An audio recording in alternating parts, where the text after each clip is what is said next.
Cordial saludo, mi nombre es Ángela Gómez y estas son las noticias de Contexto Global. Comenzamos. Donald Trump y Benjamin Netanyahu se reunieron en Florida con la segunda fase del frágil acuerdo de paz de Gaza sobre la mesa. El republicano amenazó a Hamás, que se niega a desarmarse, y defendió el cumplimiento de Netanyahu pese a los más de 400 muertos palestinos tras el cese. Además, Estados Unidos atacó una zona en Venezuela donde presuntamente se cargan barcos con drogas. Es la primera vez que Washington lleva a cabo operaciones terrestres desde que comenzó una campaña de presión contra el gobierno de Nicolás Maduro.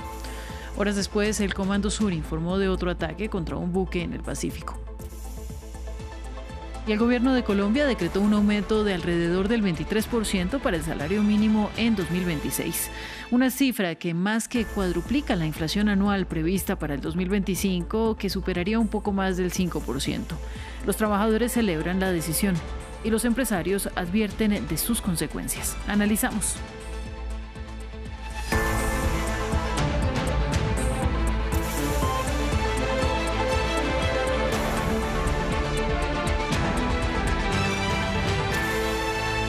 Estas son las noticias de France 24. El presidente Donald Trump advirtió a Irán que Estados Unidos podría llevar a cabo más ataques militares si el país intenta reconstruir su programa nuclear y el desarrollo de misiles balísticos. La advertencia llegó durante la visita del primer ministro israelí Benjamin Netanyahu a su residencia de Mar-a-Lago. La visita del premier israelí es la quinta a Estados Unidos en el año, convirtiéndose en el jefe de Estado que más ha visitado a Trump. Jesús Yajure con los detalles. Una amistad tornada en alianza. La visita este lunes del primer ministro israelí Benjamin Netanyahu a Mar-a-Lago para reunirse con el presidente Donald Trump es la quinta y la más larga en el año. Ambos líderes discutieron la situación en la Franja de Gaza, el acuerdo de cese al fuego firmado en octubre, la Cisjordania ocupada, Siria e Irán, entre otros temas. Temprano, medios israelíes reportaron que Netanyahu buscaba persuadir a Trump de atacar el programa de misiles balísticos de la República Islámica. Hablando de Irán, espero que no estén tratando de rearmarse, porque si lo están haciendo no tendremos más remedio que erradicar rápidamente ese rearme. Teherán anunció la semana pasada ejercicios con misiles por segunda vez en el mes. Trump afirmó que respaldaría un ataque israelí si Irán continúa desarrollando misiles balísticos. También lanzó una amenaza a Hamás que aseguró pagará graves consecuencias si no se desarma.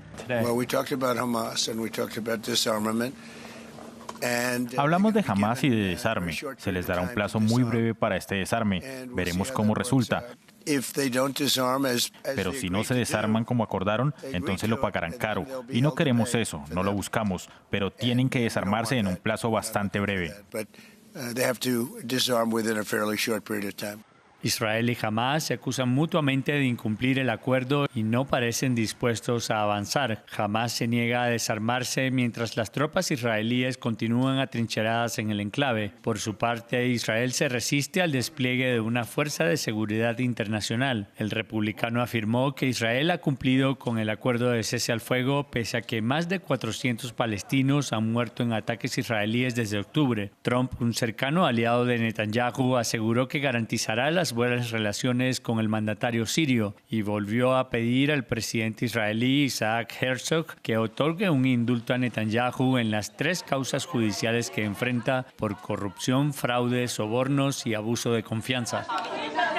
Y justo antes de su reunión con Netanyahu, Donald Trump confirmó versiones de medios locales que reportaban un supuesto ataque terrestre en Venezuela.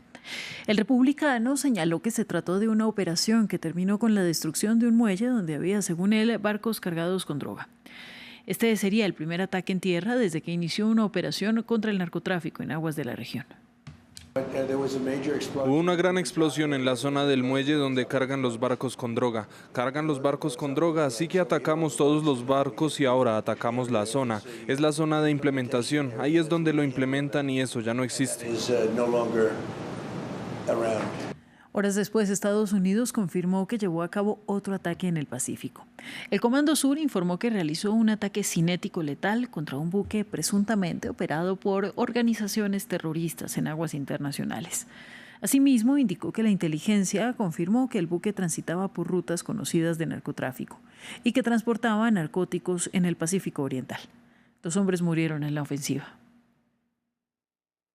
Tras el fracaso de las negociaciones entre sindicatos y gremios empresariales, el gobierno de Colombia decretó en alrededor del 23% el aumento del salario mínimo para 2026.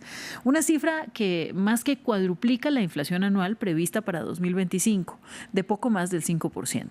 Trabajadores celebran esta decisión y los empresarios advierten de sus consecuencias. Para analizar el tema conectamos con José Mauricio Salazar, director del Observatorio Fiscal de la Universidad Javeriana de Colombia. Muchas gracias por estar en France 24. Buenas noches y muchas gracias por la invitación. Comienzo preguntándote, ¿qué implica para la economía de Colombia un aumento de semejante magnitud? Lo primero que hay que decir es que los trabajadores que celebran son los trabajadores formales, que son la minoría de los trabajadores en Colombia. Colombia se ubica en la tabla media de informalidad, una, digamos, de las características de América Latina, donde el 55% de los trabajadores son informales a los cuales el salario mínimo no les aplica. Típicamente cuando uno mira de América Latina, uno puede decir, oiga, una economía para tener menor desempleo tiene más informalidad. Colombia en esto es raro, porque tenemos el doble de la tasa de desempleo de América Latina y tenemos la informalidad que está en el promedio. Ahora, una característica de Colombia, 42% de los empleados son autoempleados, es gente que sabe las que. Entonces, este aumento del salario, hay algunos, los formales, los que logren tener contratos protegidos, ellos sí pueden celebrar, pero el resto de Colombia, la Colombia informal, la Colombia desempleada, la Colombia no participante, ellos están por fuera, digamos, de este pacto del salario, en el cual, como mencioné, Colombia no es un país en el que el empresariado gigante existe, sino es un empresariado, de hecho, donde el 42% es autoempleo. Bueno, pero entonces, ¿qué mensaje está entregando el gobierno con un alza salarial muy por encima de la inflación en plena víspera electoral? Un dato muy interesante, ¿no? Y si uno recoge los países de América, con una inclinación de izquierda parecida a esa del presidente Petro, uno se encuentra que Brasil, con una inflación que termina en 2025 de 4.4, sube el mínimo en 6.8%. México, con inflación de 4%, subió el mínimo en alrededor de 30%. Chile va a converger a la meta de 3% y sube el salario mínimo a 8%. Colombia, con 5% de inflación, está haciendo el mínimo en 23%. Para encontrar algo parecido a esta subida hay que ir a Turquía, donde se subió el salario mínimo 27%, de hecho por debajo de la inflación, porque Turquía es un país con bastante inflación. Entonces, el mensaje de alguna forma es, se le está apostando a que, digamos, el salario mínimo va a empujar la demanda de la economía, algo que no se ve en la mayoría.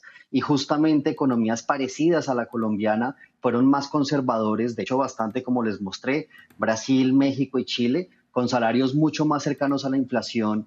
Y entonces lo que uno podría decir como mensaje es, se está tendiendo a la Colombia formal, pero a la informal se le está desconociendo completamente. De hecho, la tasa de informalidad, desde que el gobierno del presidente Petro llegó, ha rondado el 55% y en eso no hemos tenido variación. ¿Cómo se compara el alza de este año con el de años anteriores? Claro, para encontrar el alza, digamos, más alta histórica reciente, tenemos que irnos hasta 2023, donde se llegó alrededor del 16%. Solo allí tenemos un alza, digamos, equivalente. Sin embargo, la inflación fue una inflación pospandemia que estaba en niveles altos. El año pasado el aumento del mínimo fue 9.53%. Para encontrar un alza del salario mínimo de esta dimensión, hay que irse hacia los 90s u 80s, donde la inflación colombiana ya venía bajando, pero justo tenía niveles alrededor del 20%, y donde la formalidad era una rareza. Esto hay que decirlo. El salario mínimo en la mayoría de países es un salario a la formalidad, que ojalá lo que uno espera es que, claro, con la formalidad se cotiza pensiones. Una deuda pendiente de Colombia es que solo 1 de cada 4 adultos mayores tienen pensión, lo que las barreras de la formalidad son altas. Entonces, esta alza se ve bastante alta y ojalá de alguna forma pues me equivoque en lo que yo he estudiado de economía laboral, pero una subida de este tamaño es desproporcionada para el resto de países de América Latina y algún tipo de efecto sobre desempleo, no participación e informalidad se debería dar. Se debería dar en el sector privado, porque también hay que recordar que Colombia ha venido empujando económico a punta de gasto público del gobierno. Probablemente con el movimiento, digamos, la formalidad no se afecte tanto, pero porque el gobierno no está entrando empleador grande en la economía colombiana, pero este impulso no se cree que pueda durar mucho tiempo. Bueno, ¿y cómo reaccionan entonces las empresas, sobre todo las empresas pequeñas que tienen a sus empleados dentro de esta formalidad que tú mencionas? Yo justamente he tenido la oportunidad de hablar muy cerca, en particular con ACOPI, que es el gremio de la pequeña y mediana empresa en Colombia. Estaban muy preocupados por el aumento del mínimo.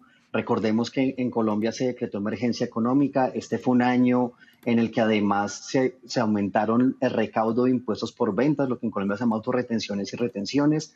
Y justo lo que mencionaban es que la pequeña y mediana empresa, que es el gran empleador de Colombia, incluyendo a los autoempleados, que veían muy complicado seguir manteniendo el nivel de crecimiento de empleo y demás.